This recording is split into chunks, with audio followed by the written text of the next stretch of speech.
जाते हैं। ये लोगों को, ये करने वाले कौन लोग हैं, उनको याद नोट करना चाहिए इस जहन में,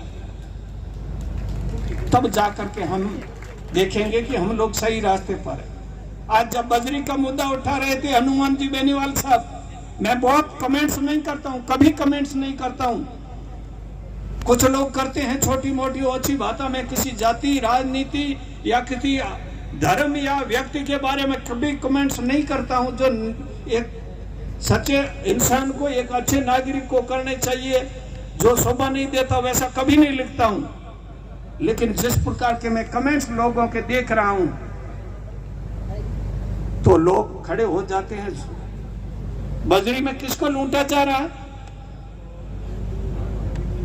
अकेले की जाटों पर हो रहा है क्या कि बजरी के पैसे भरने पड़ते हैं?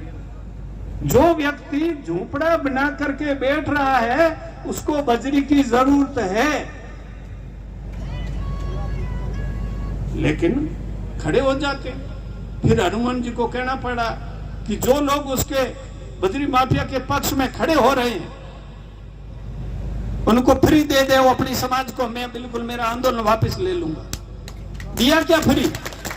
लेकिन नहीं, जाट का बेटा आवाज उठा रहा है, भले सही उठा रहा है, लेकिन जो वैचारिक विरोधी लोग हैं वो आपका विरोध करेंगे ही करेंगे। आप भले भूल करो, लेकिन वो लोग नहीं चूकेंगे जिन लोगों ने जिंदगी भर SC ST OBC जिनको गुलाम बना के रख रहा है। और आज जो गुलाम और नीचे जो पकड़ों की जगह बैठने वाला व्यक्ति अगर मंच पे बैठता है, कुर्सी पे बैठता है, तो उन लोगों को, जिन लोगों ने सदियों से लोगों को झुका के रखा, उनको तकलीफ होनी स्वाभाविक है। आज जो मैं बोलता हूं आप देख लेना, कल कौन कौन लोग मेरे खिलाफ के कमेंट्स करेंगे वो मुझे पता है। आपको पता है कि आज मेरी जान को कितना खतरा है। मेरे साथ में गनमैन क्यों खड़ा है? मैं कोई बहुत बड़ा कोई यहां का लीडर हूं क्या? लेकिन ये मेरे समाज ने दिया है। आवाज सच्चाई की उठाना भी खतरे से कम नहीं है। हम लोग, और विशेष करके अनुसूचित जाति और जनजाति के लोग, हम लोग तो आप लोगों के बल पर इतनी आवाज उठा रहे हैं कि कुछ लोग तो दबाना चाहते हैं, लेकिन जो किसान वर्ग है, जो लोग मैं सामान्य सीट से वोट दे सकते हैं, तो हमारे साथ में खड़े भी हो सकते हैं। तो इसलिए मुझे इस किसान वर्ग से बहुत उम्मीद है। मैं अपना बड़ा भाई मान करके अनुसूचित जाति और जनजाति का, हम आपके साथ कंधे से कंधा मिला के चलेंगे।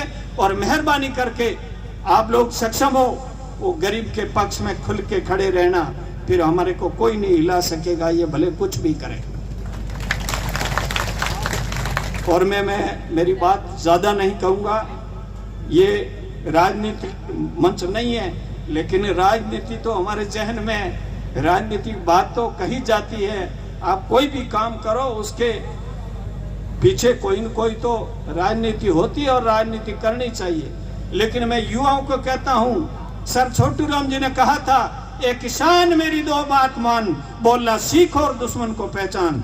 तो आप लोग भूलिए मत, हम लोग कौन हैं, कहां से आए हैं, किस स्थिति में। हमारे बाबा साहब B.R. अम्बेडकर ने कहा था, जो कौम अपना इतिहास नहीं जानती वो कौम अपने इतिहास का निर्माण भी नहीं कर सकती। तो हमें अपना इतिहास समझना पड़ेगा।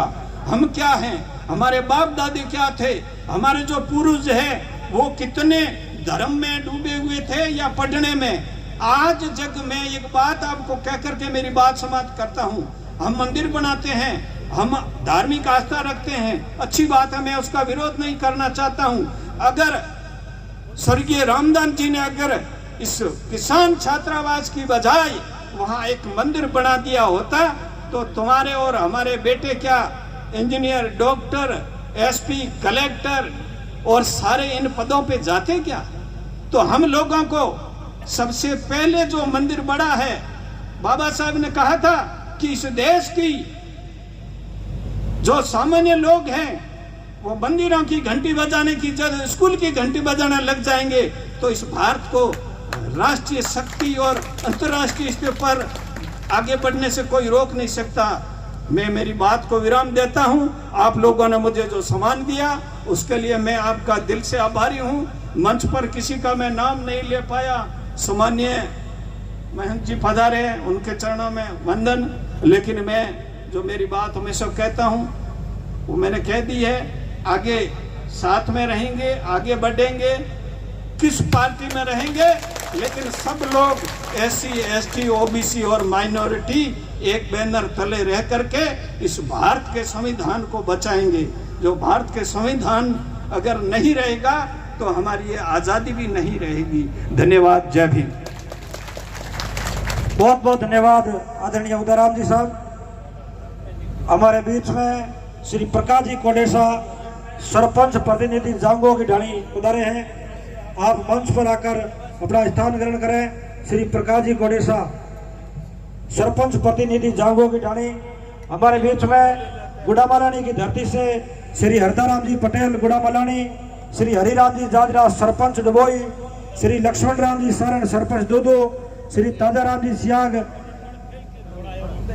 पूर्व ब्लॉक अध्यक्ष गुड़ामलानी, श्री पूराराम जी भंडाला, श्री पूराराम जी भंडा धोरीमिना और श्री झुंझाराम जी जानी धोरीमिना।